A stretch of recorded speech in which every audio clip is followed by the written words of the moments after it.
श्रीधाम वृंदावन परिक्रमा मार्ग स्थित कुंभ मेला क्षेत्र में चल रहे 108 कुंडीय श्री लक्ष्मी नारायण महायज्ञ में यज्ञ के दर्शन एवं परिक्रमा हेतु आसपास क्षेत्र से हजारों की संख्या में भक्त पहुंच रहे हैं। यज्ञ से संबंधित जानकारी देते हुए प्रमुख यज्ञाचार्य आचार्य बालकृष्ण महाराज ने बताया कि यज्ञ एक वरिष्ठ वैज्ञानिक और आध्यात्मिक प्रक्रिया है, जिसके द्वारा मनुष्य अपने जीवन को सफल बना सकता है। यज्ञ के जरिए आध्यात्मिक संपदा की भी प्राप्ति होती है। श्रीमद् भागवत गीता में भगवान श्री कृष्ण ने यज्ञ करने वालों को परम गति की प्राप्ति की बात की है। यज्ञ एक अत्यंत ही प्राचीन पद्धति है, जिसे देश में सिद्ध साधक संत ऋषि मुनि समय समय पर लोक कल्याण के लिए करवाते हैं। यज्ञ में मुख्यतः अग्निदेव की पूजा की जाती है और भगवान अग्नि प्रमुख देव हैं।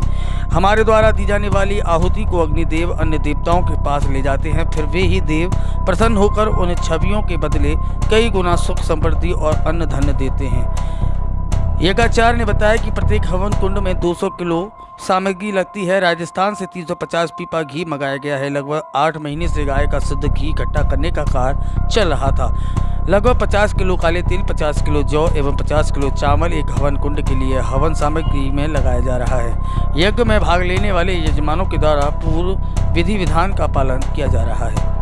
इस यज्ञ का प्रमुख आचार्य बालकृष्ण शास्त्री अभी जयपुर में रह रहा है। यज्ञ का कितना महत्व है सनातन संस्कृति में, और यहाँ जो यज्ञ हो रहा है इसमें कितनी सामग्री प्रयोग की जा रही है? ऐसा है, यज्ञों का शास्त्रों में गीता में ही साफ लिखा है, सह यज्ञ प्रजा सृष्टवा पुरोवाच प्रजापति। जब सृष्टि प्रारंभ हुई थी तो सृष्टि के चलन के लिए, आहार व्यवहार के लिए यज्ञ का भी साथ में भगवान नारायण ने प्राकट्य किया था, ताकि यज्ञ से बादल बने, बादल से बरसात हो, बरसात से मनुष्यों के खाने के लिए अनाज आदि पैदा हो, पशु पक्षियों के लिए खाने के लिए पदार्थ पैदा हो। इसलिए यज्ञ सनातन है, अनादिकाल से चलते आ रहे हैं।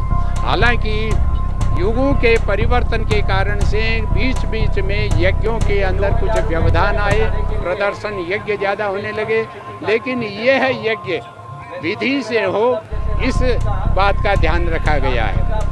और ये यज्ञ वैसे तो शुरू से तो सर्वजन हिताय सर्वजन सुखाय ये संकल्प चल रहा था। सर्वे भवन्तु सुखिनः, सर्वे सन्तु निरामयाः, सर्वे भद्राणि पश्यन्तु मा कश्चित् दुःख भाग् भवेत्।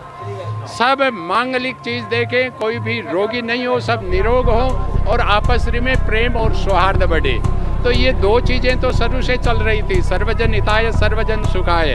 अभी 5 वर्ष पहले हमने सर्वजन हिताय और जोड़ दिया था, जो नारा भारत के प्रधानमंत्री जी का है, वो भी जोड़ करके इसमें 3 उद्देश्य विशेष करके लिए थे। इनसे हम संकल्प में बुलाते हैं अनावृष्टि, अतिवृष्टि, अकाल वृष्टि, भूकंप, उल्कापात आदि सारे उपद्रव शांत होकर लोगों का जीवन सुखमय हो और विशेष करके भगवान की तरफ लोगों का मन लगे, शरणागति के लिए लोग तत्पर हो, ये विशेष करके उद्देश्य है। इसमें 108 कुंड है, प्रत्येक कुंड में 200 किलो साकल्य लगेगा, तो 2 क्विंटल प्रत्येक कुंड के अंदर लगेगा, तो 216 क्विंटल तो साकल्य लगेगा।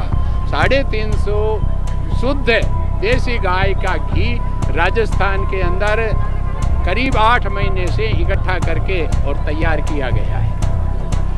650 पंडित यहाँ आमंत्रित रहे हैं।